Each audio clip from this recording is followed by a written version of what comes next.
On today's show, the first day of school has come and gone. Media day has come and gone. A review, reaction to things said by Mat Ishbia, Devin Booker, and of course, Jalen Green. Let's get our thoughts on all of it and much more next.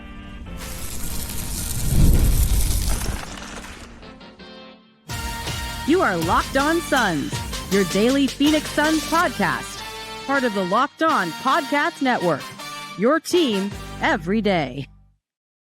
What is up? Welcome back into the Locked On Suns podcast. Appreciate you guys tuning in here on this wonderful Wednesday night, Thursday edition of Locked On Phoenix Suns. Joining me today, as always, once a week, we're trying to figure out, the time frame and when this stuff's going to happen. It's going to get even more difficult as the season comes along, but we'll figure it out. My guy, managing editor of Bright Side of the Sun and host of the Suns Jam Sessions podcast, John Voida. What's up, man? How are you? First day of school. How was it? We got new stuff to talk about. It's great. There's no theories. Okay, of course we're theorizing about things said at Media Day, but yeah, first day of school vibes. A new season is upon us, and even though we kind of have our expectations relative to what this season's going to be, it doesn't negate the excitement of going down to the arena, seeing the players and the new faces in the purple and orange, and just experiencing Media Day in its totality. So super excited to kind of share my thoughts on what I saw, what I felt being in that room, and it's good to see you, man. How's everything going? Dude, it's so good. It was so nice being able to watch Mat Ishbia and Devin Booker and Jalen Green. It seemed like there was a different vibe shift this year. Like maybe everyone was a little bit looser, knowing that it's not a championship or bust season. Yes. And so that leads me into the very first thing that Mat Ishbia brought up that people were like making fun of. And I didn't really understand why they were doing that, because I totally understand what he meant. But he said, quote, I hope that we win more games than we won last year. But the truth is, it's not going to be about measured in wins and losses this year, but it is going to be measured in success. And people were kind of like clowning him for that. It was like the Mike McDaniel quote with the Dolphins the other day. And I was like, okay, you don't follow the Suns. You're not a media member of the Suns. You're not a fan of the Suns. You haven't been following this team for a long time. Because I get exactly what he means. He is saying, yes, it'd be great to win more games than we lost last year, but that is not the ultimate mission. We finally understand that we are not trying to win a championship this year. We are trying to build the foundation of success. And you know what? I thought it was a really mature answer from Mat Ishbia, where he talked about development, he talked about growing the foundation, the connectivity of the team, and building an identity. And I'm like, who's this guy? Who's this? This isn't just pull out his wallet and go get the first Bradley Beal and Kevin Durant. I thought it was the perfect answer to that question. Your thoughts? It's what we've been saying all offseason. And absolutely, I mean, he's been telling us this since his end of season presser last year, when he said changes are coming. We're going to kind of reset this thing. We're going to, foundation, vision, alignment, identity, all those, corporate buzzwords that we've heard. But all that he did today was fortify what we already know and what we've taken from his statements in the past. And it's just what you said. Yes, wins are nice. That's kind of the beginning part. That's the heading. But the subheading is, but we know that wins aren't going to ultimately what defines our success this year. Not ever, not for the next 10 years, but this year, because we are in a developmental phase. We are changing how we approach basketball here in Phoenix. And he referenced the Mercury as a great example of it. He goes, when I took over the Mercury, worst team in the NBA, and we got rid of the front office and we reinstituted our strategy and reinstituted a culture. And now look, the team's, 2 games away from making an appearance in the WNBA finals. So he's kind of following that path. And yeah, people kind of clowned it. I got some people who text me like, what is he talking about? I'm like, slow it down and read it. Like, actually understand what he's saying. And it came to the point where like Mat Ishbia actually retweeted what was said and kind of had to explain it and dumb it down for people. But I'm right there with you. I completely understood what he said, and I'm completely on board with it because it's what needed to happen, right? The Bradley Beal, Kevin Durant experiment, we knew it was a 2-year experiment. It was championship or bust. And guess what? It didn't just bust. It blew up in our faces. We didn't even make the playoffs. And now we're on the other side of that trying to reconstruct our future. And that's how you do it. It's not by seeking out wins. It's seeking out players who can be connective and can talk on the court and can put together winning moments. And those will start. If you take care of those little things, the big things, AKA wins, those will take care of themselves. Yeah, so he clarified his comments after NBA Central, the the Evan Sideries of the world taking clips and then putting them out there as if they were there, but they, never were, and they don't actually work, but they just do Twitter fingers. They're sitting at home having Cheetos, haven't even put on their shoes yet. Oh, just dude, other people's stuff and taking credit for it. I love and that. I make fun of too many aggregators, but I zero in on one guy a lot because he's gone after me multiple times, and I just like to continue to push the button of like, you don't actually do a real job. You just take other people's stuff and then recycle it. But it's not just him. It's a bunch of other people. NBA Central is actually the culprit of this one. And he quote tweeted it. And he said, talked about this at Media Day. Success is making our fans proud of our team and excited to watch every game. Success is getting better every day all season. Most of all, success is building a championship culture and identity here in Phoenix. We are working on this with the Suns, similar to what we've been doing along with the Mercury. And he added this. I do think we'll win more games this season too. All right. You had it all the way up until that last part, but I get it. Media Day, everyone's excited. But self-awareness, right? There's this level of self-awareness that he has. And again, it's the right quote. Again, we have to see it in actual, we have to see how we feel as a fan base, right? We have to see how we feel as those losses are occurring this season. But at least from a Media Day perspective, from a foundational standpoint, from the starting point of this new era of Suns basketball, where I guess they're keeping the tagline Suns up. I thought we'd get the change. They normally introduce the new tagline change. I walked in the arena and said Suns up still. I'm like, that one never sat right with me. You know what they should have done? And now we're getting a little off track, but I do want to mention this. And I mentioned this last night. Last year, they dedicated the season to Al. Yeah. They needed to just keep doing that for another season. Last year was not good enough. That's the Al season. Dang it. That wasn't good enough. But anyways, this is the other part to that. Mat Ishbia is one of the most dangerous owners in the NBA because of the fact that he is willing to spend money. He's willing to lose money on things. He's willing to bring in the right people. He's willing to make games free, make concessions cheaper. Like, he's doing all the other things. The one thing we were like, Matt, you can't come in and just buy a championship. That's not how this works.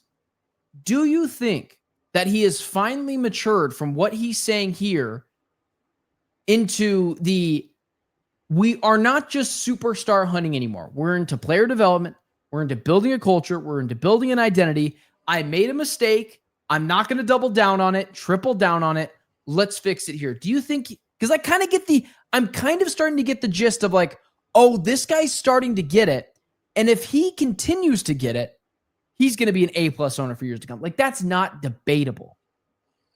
Yeah, he can't go get anybody else, or he probably would try. I mean, I think the second apron came along at such a horrible time for him being introduced as an owner that it's impossible for him to actually kind of mess up our finances anymore. So I don't know if it's him maturing or by a product of an environment that he created by coming in and trying to buy a championship. Because, again, at the end of the day, we have $23 million tied up in players who don't play for us. I mean, that is more than Grayson Allen makes this year, is not being paid. So I think it might be a combination of both. I think that he does have a maturity about him because, again, he has seen the successes with the Mercury from a tear it down and rebuild it standpoint. And so he sees the opportunity to do so with the Suns with a soft reset, the soft retool that we've been talking about this offseason, because you still have a Devin Booker on this team. But I think that he's kind of, he's in a product of his own environment. So we can call it maturity or we could call it necessity, but it is what it is. And he's at least labeling it correctly, because I don't know how you don't label it correctly. And a lot of people are saying that, like, oh, Matt's taking accountability. He's finally doing it. It's like, he took accountability 2 summers ago after we lost. Like, he takes accountability after every time. And he's admitted that he's a new owner and he's trying to learn. He is kind of the modern day Mark Cuban, because when Mark Cuban came into the league, he did a lot of things that weren't necessarily, products of the court, but things around the game and locker room upgrades and things of that nature that really made Phoenix a destination. And I think that that's where the long-term growth of this franchise, both from a player perspective and from a fan perspective, that's where he gets massive wins. We just need to start to see the development that he continues to talk about come to fruition. But again, as a fan base, we have to have patience with that because it's going to take some patience, my friend. And kind of something funnier that I continue to pick up on with Brian Gregory, just really quickly. I didn't think he said anything crazy. I kind of liked his quotes on Nash and how Nash wants to be here and all that good stuff. That's more like for a tomorrow or whatever show. Mm-hmm. Are you in the same point that I am, that Brian Gregory is the most boring person in the world? This guy has the personality of a coconut. Now, listen, if he builds a good team, I don't care. Like, I don't care what he does. He wants to say whatever he wants to say. He could grab the microphone and just fart in it. But what I will say is, Stu is the most uninspiring GM ever. Good. He almost put me to sleep in his first press conference, which might be a good thing. But just overall. What is your favorite Sam Presti quote? No, you're right. Listen, man, you're right. But at least Sam Presti looks cool. Brian Gregory also looks like, yeah, I think Sam Presti kind of looks like cool. He listens to the band Fish. he's got a it's so stupid. Do you ever hear the Pablo Torre? Do you ever listen to Pablo Torre Finds Out? I kind of hate Pablo Torre. I love Pablo Torre. Yeah. So he has a whole episode about Sam Presti, who had like a hip hop band when he was in college back east. It's actually a really interesting, like he actually was kind of cool at one point, and then he just embraced this whole like, I'm going to be mysterious, I'm going to be in the background, I'm going to be the guy who pulls the levers. And Brian Gregory, yeah, he might be quote unquote boring, but what I like about him is there's no nonsense to him. There's people, and you've seen this, like there's people who will ask him questions, and if he doesn't want to answer the question or doesn't find it appropriate, he'll just tell you. Like he's straight up. There's no, like James Jones was much more tactful with that. And while you appreciate the tactfulness, I also appreciate, especially in Brian Gregory's position, I appreciate bluntness, to the pointness, like authenticness, genuineness, all these nisses. And that's what you saw, like when we were asking about, I think Dana Scott actually asked him a question after the draft and asked him a question about, Kamon Malawach acquiring the pick. He's like, listen, can't answer that, dude. And so he might be bland, he might be boring, but he's also blunt. And I think that in that position, you kind of have to have that. And when I see that, again, new GM, new guy to the whole scene, we'll see how it works in the long run. But I mean, how would you grade his first offseason? I give him flying, marks. I would say a solid B. Yeah. But I thought he was going to get an F because of what he was handed. I don't want to say A because we don't know. Like it could be an A+. We have to see it. We have to see it. But like I thought it was going to be an F. So like that's my point. Like I'm not saying anything to him in a GM scenario, but I thought in his first press conference that other general managers were like, I cannot wait to get this guy on the horn. And he's just like, if I ever have, like, I know Mat Ishbia listens to this show, which is why I say things like this, because I want him to hear it. Because he's talked to me and Brendan before about listening to it. And I just want him to know that he hired the most uninspiring, boring general manager in the world. And that might be great. Listen. What band do you think Brian Gregory listens to? Oh, dude, like, it's Frank Sinatra, something No, old. I feel like he's a Journey guy. He seems like the guy who's just kind of he's low and button up, but like when Don't Stop Believing comes on, he let it rip. In his car when he's driving down to the arena, Don't Stop Believing. Sam Presti reminds me of a Weezer guy. He's a Weezer guy. Yeah, like Fish, Weezer, kind of, the indie band. Like he was really into Dave Matthews, Yeah. All right, let's keep the show moving. Let's get over to Devin, what bands Devin Booker listens to? No, Drake. Devin Booker had some interesting comments. Yeah. Devin Booker had some interesting comments today about leadership and his, willingness to stay with the Phoenix Suns. Let's dive into it. Let's discuss it. Let's analyze it because I think some of it might have been a little hyperbole. So let's do that next. Today's episode is brought to you by FanDuel. The NFL season is here, and FanDuel is making sure you're ready for some can't-miss offers. Right now, new customers can bet just $5, and if your bet wins, you'll get $300 in bonus bets to use across the app. One of the reasons why I like using FanDuel, they just make it really simple. There's lines right on the front of the screen. I like picking, whenever I do sports bet, I use it with FanDuel, and I like picking lines. It makes me feel like I can test my sports knowledge just a little bit more. Like I told you guys, the Cardinals were -2 to start the week. And it was like, hammer the Seahawks +2 on the road after an uninspiring game that the Cardinals just played. And then lo and behold, Vegas swapped that line. Now it's -2 Seattle. And you say to yourself, maybe that's a little too risky. What about the Buffalo Bills hosting Spencer Rattler this weekend at home? -900. Sprinkle your $5 bet on that. And I would assume Josh Allen would come and make that bet work. And for you to be able to win your first $5 bet and get $300 in bonus bets. So maybe you want to do it that way. So are you ready to play? Download the FanDuel app now by visiting FanDuel.com to get started. It's FanDuel.com to place your first $5 bet. So Devin Booker had some interesting comments on leadership. It really looked like as he was answering that question from, I believe, Dwayne Rankin, like he was itching to answer it because last year he couldn't, because we saw the story that came out that Mike Budenholzer like asked him to be quieter. Like everything about the Phoenix Suns last year almost seems worse than it was the year prior. And that's not what we thought it was going to be. How much of a leadership role do you think Devin Booker is going to take on this team? And how much of that really matters to this team that, let's be honest, he's kind of the unk now, right? Oh, for sure. Here's what's interesting about Devin Booker. I've been to, I think this is my 4th media day, maybe 5th. This is the first time I didn't see him smile once. There was no smile. And if you look at all the media day pictures and all that stuff that are being posted, and Getty Images and whatnot, he's not smiling in one of them. People were saying that, dude.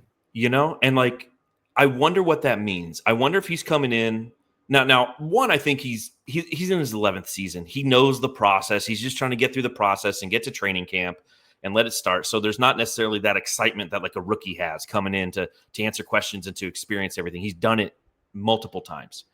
But I also think it might be that he's carrying with him a quiet confidence of like, yeah, this is my opportunity to be a leader and I'm going to embrace it, because he is somebody, he stated it at media day. His voice will be heard, and he's had a voice in the past, and I think that it's going to be interesting to see how that actually manifests itself through how this team plays. If they are being held accountable by Devin Booker the same way that he holds himself accountable.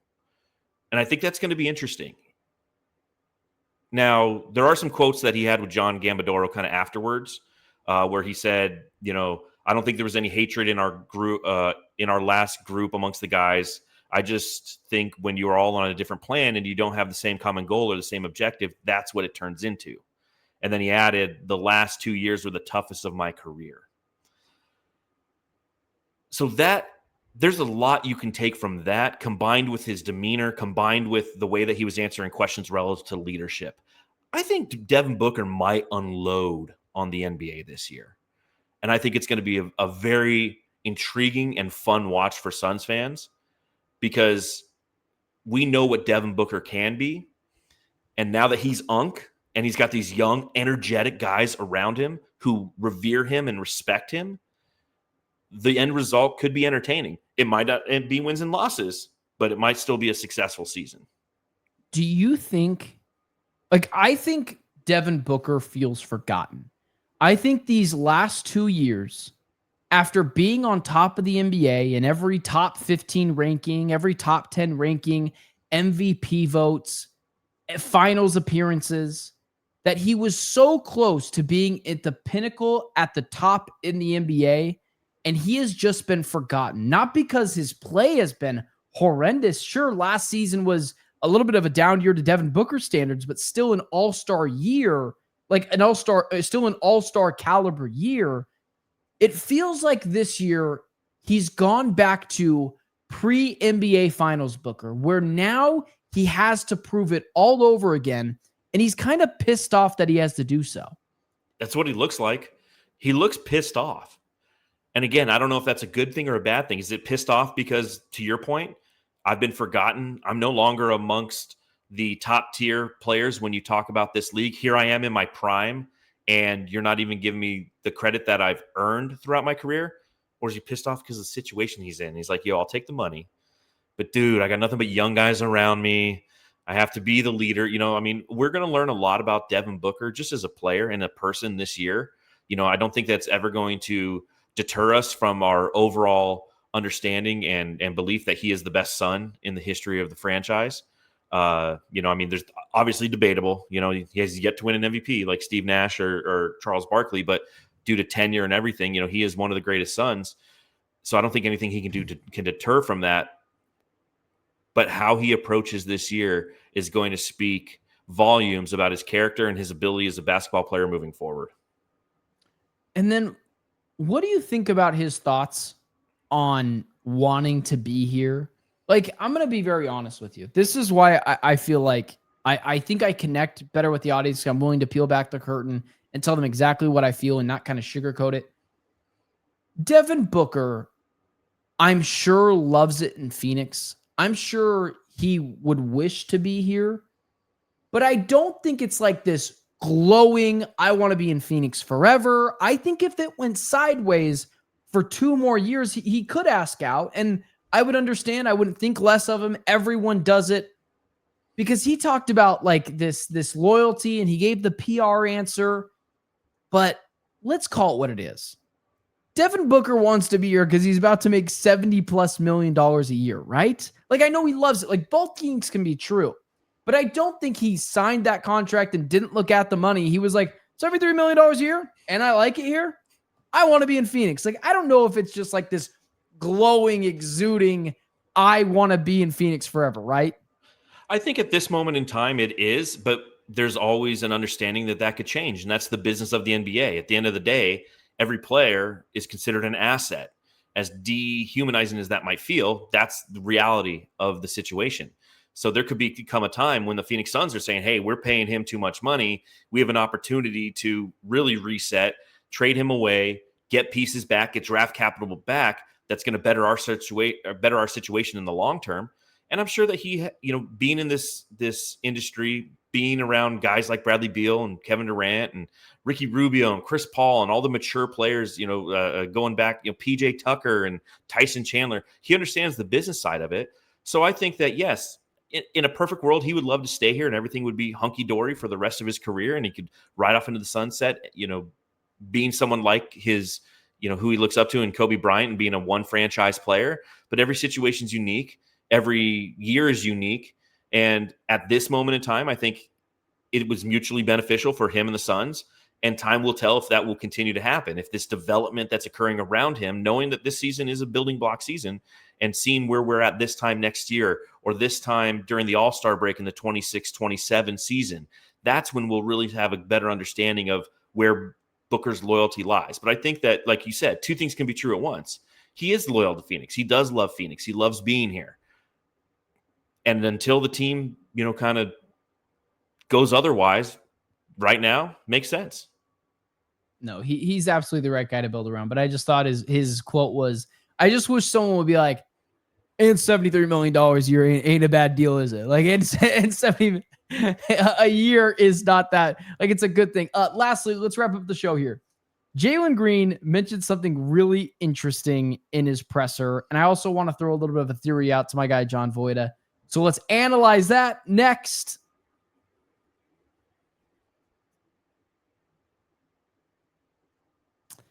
So I want to start here for Jalen Green, and then we'll quickly move over to some actual basketball talk that he mentioned that he was working a lot on this year, which is a little eyebrow raising to a lot of us.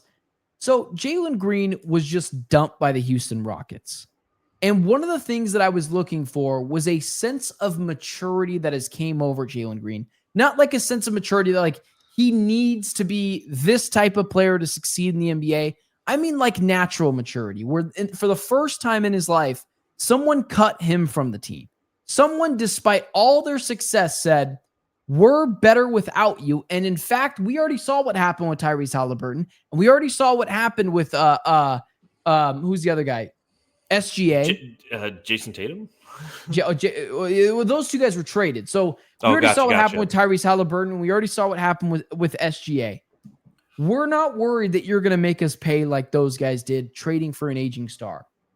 Did you get a sense of newfound maturity and maybe a little bit of humbleness for someone for the first time in his life, was drafted by a team, was adored by the fans, finally made the playoffs, and then was cut from the team. Did you get a sense from that? Because I felt like that was kind of there, like okay, I need to change my game a little bit if I want to be the player I want to be in the NBA and teams want to keep me around.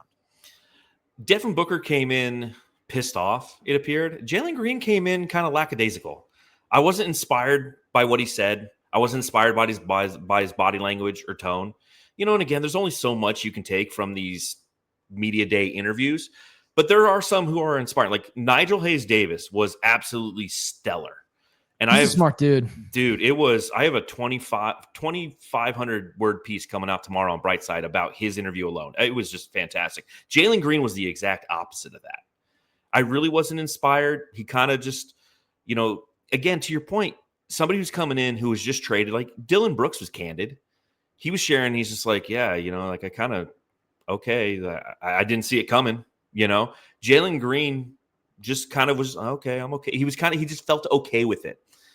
And when you have, that's not what you want to see or hear from Jalen Green. You want him to come in pissed off, be like, yeah, I can't believe after having the best year of my career, on being on the primary scorer on a team that won 52 games, and being told by the organization once the playoff ended that they believed in me, just to have them turn around and trade me. Now, granted, it's for Kevin Durant, so I get it.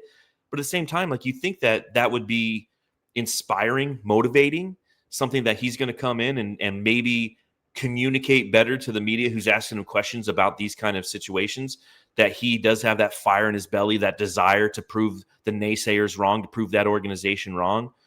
But nah, he was just kind of sitting back, just lackadaisical. When the Suns said that they were chilling, when Devin Booker said that they were chilling a couple seasons ago, Jalen Green would have fit in perfect on that team. Okay, that's interesting because I wasn't sure. I kind of felt like I got a different sense, but it is a little different. Let's go here with it. And I wanted to say it for the end of the show so people didn't think we were just major haters here. But I've got the percentages here. They're not great. And Jalen Green, I think the one thing that I want to see him do, double down on getting to the basket, but do it more efficiently because the team needs someone that can get to the basket. That's something they've missed for years. I thought Bradley Beal was going to be that guy last year with that quick first step, was never the guy to do so and was just never playing. And I wanted him to get more efficient as a three-point shooter because Devin Booker will handle the thing that he's trying to get good at. He continued to mention, I've been working on my mid-range. His in-between game, he called it over and over again. In-between game, the mid-range. That is diabolically a bad idea. Like, I could see it coming from down the road, 5 miles down the road, and I'm like, oh, might want to get out of the way of this one. Let's say Jalen Green is like a viable mid-range shooter. Like, here's the problem. The Suns already have that guy. They're not going to start scheming that up with Booker as well. But maybe they're like, oh, maybe he'll do it when Booker isn't there. Like, whatever. That's not what the Suns need. And also, dude, I got the percentages for you. I've got Jalen Green's literal shot chart from here in the NBA for people that, want to get upset with me. Like, I've got, just a little bit further away from each side of the basket on the baseline. I've got, 38%.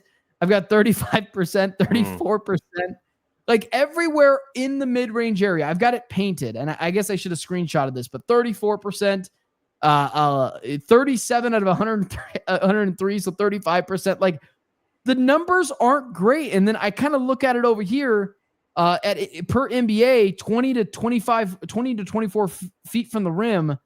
It looks like his numbers are at 30%. Like, he's a bad mid-range jumper who kind of shoots at a high volume too. Maybe you have different numbers than I do, but they're all kind of roughly in that same area. Help me make sense of this. Like, this is a bad idea, right? It's not a good one. So go ahead and pull up what I'm sharing if you can. So this is from bballindex.com, and this That's shows the one you. I was looking at. Yeah, this shows you from a mid-range standpoint.